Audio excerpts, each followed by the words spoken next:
ব্যাপার, তুই হঠাৎ এত রাতে? আর বলো না, হঠাৎ করে বাড়িতে কুটুম এসে পড়েছে। বলছিলাম একটু চিনি দেবে গো, চিনি একদম বাড়ন্ত। একটু যে চা করব তারও উপায় নেই। ও আর একটু তেলও দিও। হ্যাঁ, চায়ের সঙ্গে তো একটু মামলেট করেও দিতে হবে, তাই না? কিন্তু মামলেট যে করব তেলও বাড়ন্ত, সবই বাড়ন্ত। আর বলো না, আমার বরের তো সময়ই হচ্ছে না। সে বলছে রবিবার ছাড়া তার নাকি বাজার যাওয়ার সময়ই নেই।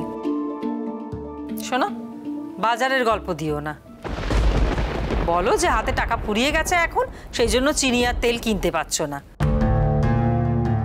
সবসময় তোমার বরকেই বা যেতে হবে কেন বাজারে? তোমার মেয়ে আছে তো, তোমার ছোট ছেলেটা আছে তো, তারা গিয়ে নিয়ে আসতে পারে না? টাকা ফুরিয়ে গেছে সে কথা বলো। আচ্ছা আচ্ছা বাবা, ঘাট হয়েছে। দেখো, তোমার যদি চিনি থাকে তাহলে আমাকে দাও, আর না হলে আমি ওই পুনিদের বাড়িতে যাচ্ছি। থাক, মুখ ফুটে যখন চাইতে এসছো আমি তোমাকে ফেরাবো না। তবে শোনো, এবারে একটু ফেরত দিয়ে যেও। প্রত্যেকবারে আমি এরকম দান খয়রাতি করতে পারবো না। তুমি এরকম অনেকবার নিয়ে যাও কিন্তু ফেরত দাও না। আমারও তো টানাটানি সংসার, আমাকেও বুঝে চালাতে হয়। ও মা, ওইটুকু চিনি আর তেল তো ওটা আর নিতে হবে না, আমি আসছি। হ্যাঁ, নবাব বাদশার মেয়ে তো, তোমার এরকম দান খয়রাতি করার অভ্যেস আছে, তাতে তোমাদের হয়তো খুশিয়ে যায়, কিন্তু আমার অত দান খয়রাতি করার অভ্যেস নেই, কারণ আমার তাতে পোষায় না। এইটা একটা মানুষই রোজগার করে সংসারে, আর আমি এতটাও নির্মম হতে পারবো না যে অন্য লোককে দয়া করতে গিয়ে আমার মানুষটার উপরে আমি চাপ দেব। আচ্ছা ঠিক আছে ঠিক আছে, সে দেবে কোন, তোমার এখন যেটা দেওয়ার দিয়ে দাও। দেখো, তুমি যা বলছো তা ঠিকই বলছো।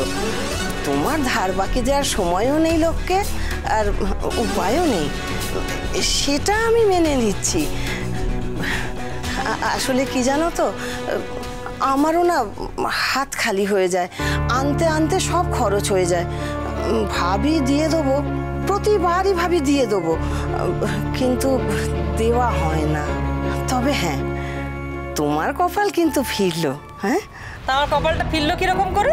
আমার ছেলে এখনো চাকরি পায়নি, আমার বৌমা এখনো চাকরি পায়নি, তো হঠাৎ আমার কপাল ফিরলো কি করে? এই নাও কাকিমা।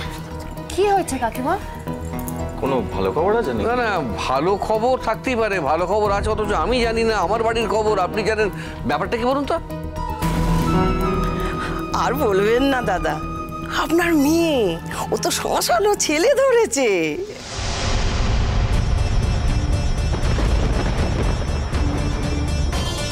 কি হয়েছে? আর বলিস না, আরে আমার মেয়ে টুপাই, ও তো দেখেছে তুলিকে। তুলি অবশ্য তোদের বাড়িতে কি বলে গেছে তা আমরা জানি না, তবে তোরা নিশ্চয়ই জানিস, আমাদের বলিস না। কিন্তু টুপাই দেখেছে, ওই মোড়ের মাথা থেকে ও একটা সাদা দামি গাড়িতে চড়ে একটা ছেলের সঙ্গে কোথায় চলে গেল।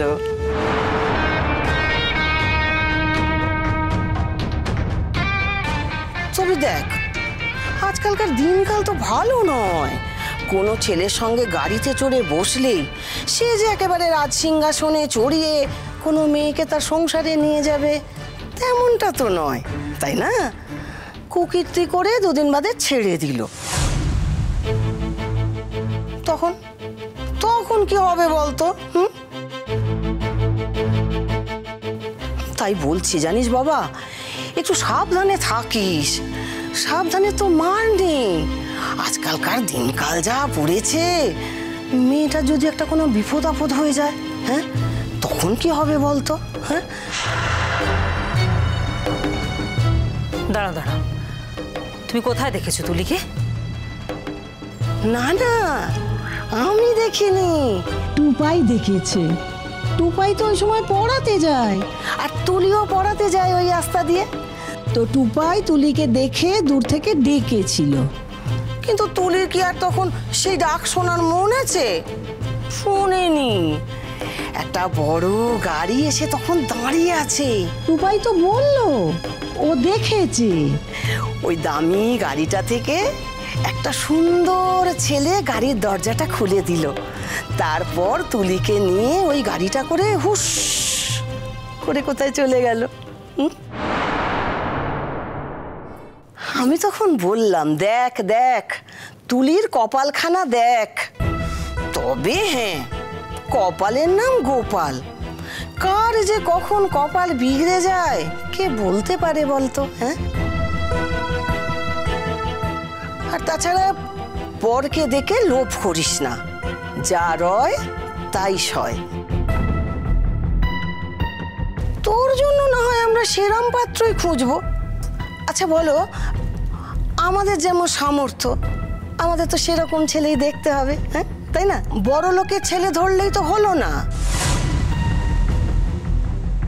তারপর যখন সে ওই সংসারে যাবে, তখন সংসারে সবাই যখন তাকে বলবে এ মেয়ে কিছু জানে না, এ মেয়েকে কিছু শেখায়নি, এ মেয়ে আমাদের ধরে চলতে শেখেনি, তখন ভালো হবে।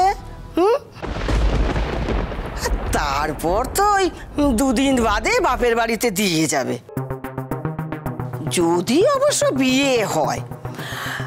আর যদি বিয়ে না হয়, এদিক ওদিক করে যদি ছেড়ে দেয়, তাহলে ব্যাস হয়ে গেল, মেয়েটা সারা জীবনের 12টা বাজলো। যাকে বাবা, তোমাদের মেয়ে, তোমরা লেজে কাটবে নাকি আগায় কাটবে সে তোমরা বুঝবে।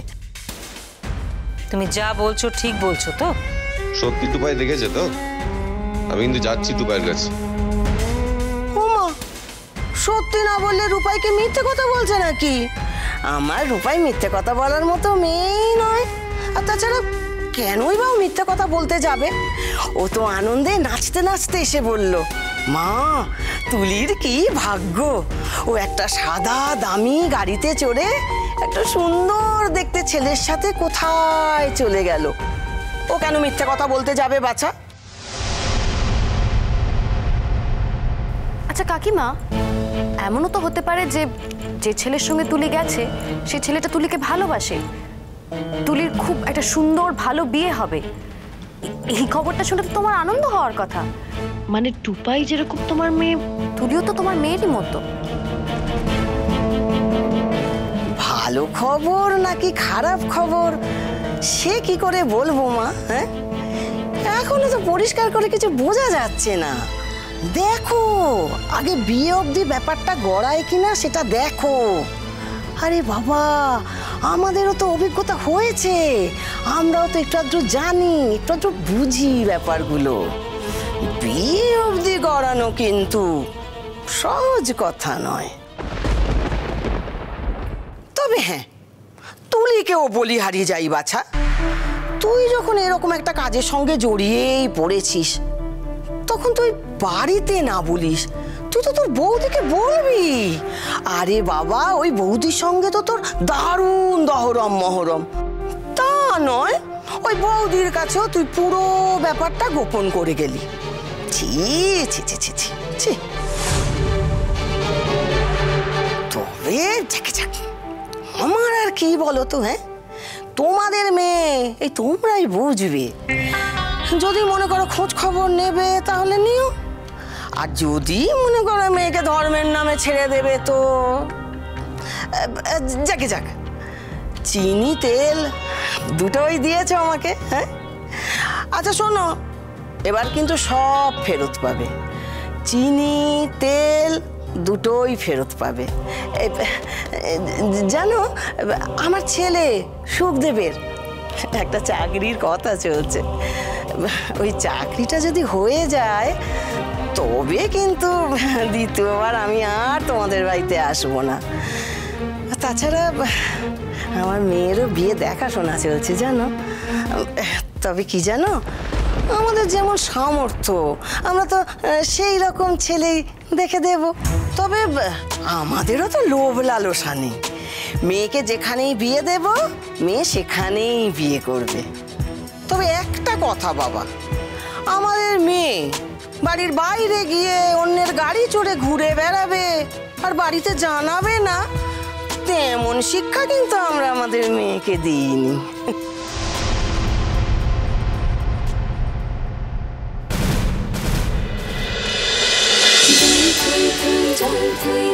ভালোবাসা